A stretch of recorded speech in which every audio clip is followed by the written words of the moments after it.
जीवन ही अपने आप में अपूर्व है, फिर मनुष्य जीवन तो और भी अपूर्व, क्योंकि वृक्ष यद्यपि जीवित है पर बड़े संकीर्ण अर्थों में, और पक्षी भी जीवित हैं थोड़े वृक्ष से ज्यादा, लेकिन फिर भी बड़ी सीमा है। पशु भी जीवित हैं पक्षियों से शायद थोड़े ज्यादा, लेकिन फिर भी बड़ी सीमा है। मनुष्य इस पृथ्वी पर सबसे ज्यादा संभावनाओं को लेकर पैदा होता है। मनुष्य इस जगत में सबसे बड़े फूलों के बीज लेकर पैदा होता है, इसलिए मनुष्य जीवन की महिमा गाई है। चौराहा है मनुष्य का जीवन, वहां से रास्ते चुने जा सकते हैं, वहां से नरक का रास्ता भी चुना जा सकता है और स्वर्ग का भी, और रास्ते पास पास हैं।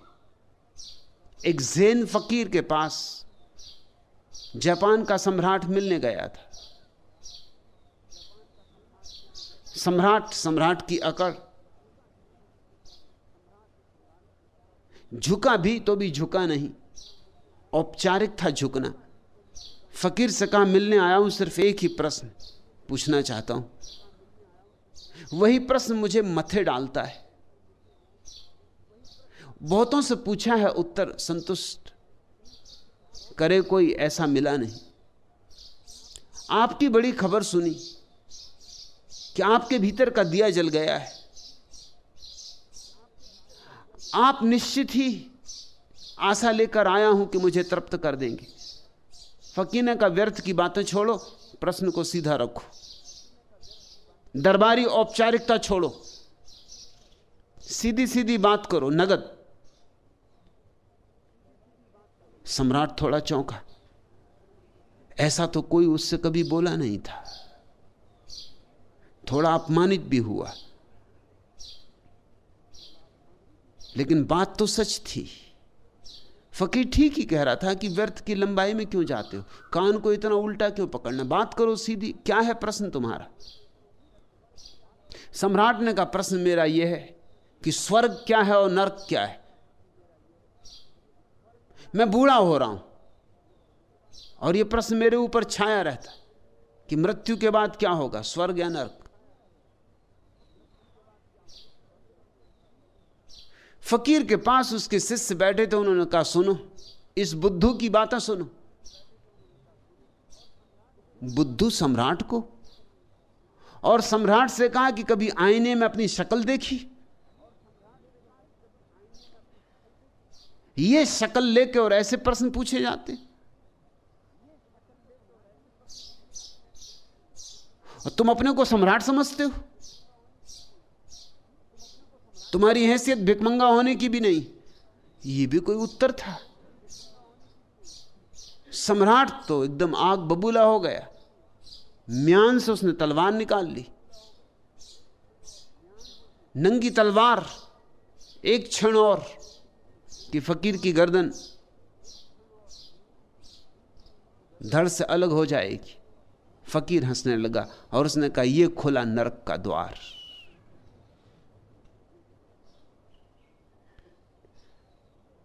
एक गहरी चोट, एक अस्तित्वगत उत्तर, यह खुला नरक का द्वार।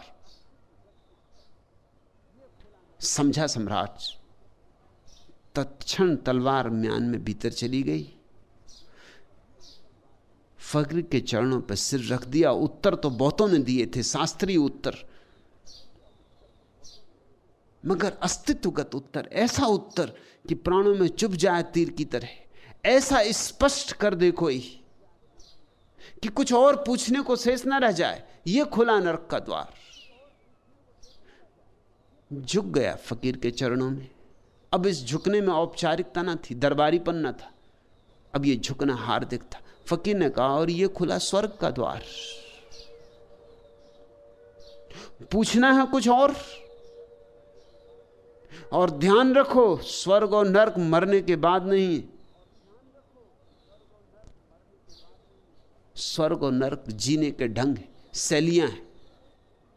कोई चाहे यहीं स्वर्ग में रहे, कोई चाहे यहीं नरक में रहे, कोई चाहे सुबह स्वर्ग में रहे, सांझ नरक में रहे, कोई चाहे क्षण भर पहले स्वर्ग और क्षण भर बाद नरक। और ऐसा ही तुम्हारी जिंदगी में रोज घट रहा है।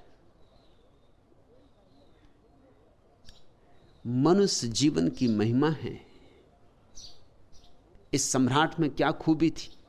बोध। ये बात किसी पशु और पक्षी को नहीं समझाई जा सकती थी, और जिन मनुष्यों को न समझाई जा सके, जानना कि वे केवल नाम मात्र को मनुष्य हैं, होंगे पशु पक्षी। ये सम्राट निश्चित मनुष्य रहा होगा। मनुष्य शब्द देखते हो, मनन से बना है, जिसमें मनन की क्षमता है।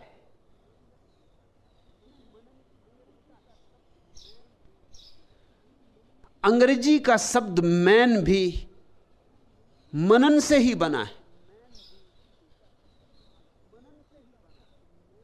उर्दू का शब्द आदमी बहुत साधारण है, वो अदम से बना है। अदम का अर्थ होता है मिट्टी, मिट्टी का पुतला। वो आदमी की असलियत नहीं है। आदमी शब्द में आदमी की असलियत नहीं है, केवल खोल है। मिट्टी का पुतला है, ये तो सच है, लेकिन मिट्टी के पुतले के भीतर कौन छिपा है? मृणमय में चिन्मय छिपा है। मिट्टी का दिया है माना, लेकिन जो ज्योति जल रही वो मिट्टी नहीं है।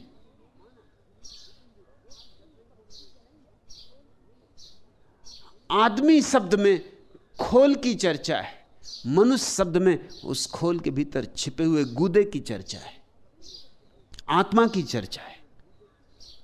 मनुष्य वह जो मनन कर सके, जिसके सामने विकल्प खड़े हों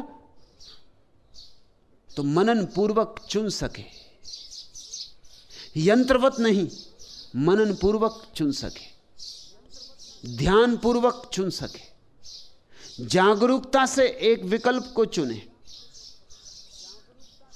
ऐसे जाग जाग के जो कदम रखता है वही मनुष्य से। सबको तो हमें आदमी कहना चाहिए, मनुष्य नहीं। आदमी सभी हैं, मनुष्य बहुत कम है।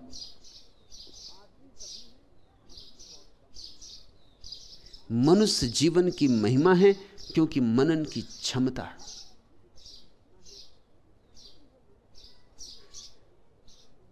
दृष्टि है मनुष्य के पास एक, जो दृश्य को ही नहीं अदृश्य को भी देखने में समर्थ है। यह उसकी महिमा है। पशु भी देखते हैं मगर दृश्य ही देखते हैं, अदृश्य की उनके पास कोई प्रतीति नहीं होती। मनुष्य के कान ध्वनि को तो सुनते ही हैं, शून्य को भी सुन लेते हैं। और मनुष्य के हाथ पार्थिव को तो पकड़ ही लेते हैं, अपार्थिव को भी पकड़ लेते हैं। मनुष्य अपूर्व है, अद्वितीय है। इसे तुम अपने अहंकार की घोषणा मत बना लेना। यह तुम्हारे अहंकार की घोषणा नहीं है। सच पूछो तो ये जो मैं मनुष्य की परिभाषा कर रहा हूं, यह परिभाषा तभी तुम्हारे जीवन का अनुभव बनेगी जब अहंकार छूटेगा। ऐसा मत सोच लेना कि आहा मैं मनुष्य हूं तो मेरी बड़ी महिमा है। ये तुम्हारी महिमा नहीं कह रहा हूं मैं, ये मनुष्यत्व की महिमा कह रहा हूं। ये तुम्हारे भीतर जो संभावना छिपी है उसकी महिमा का गीत गा रहा हूं।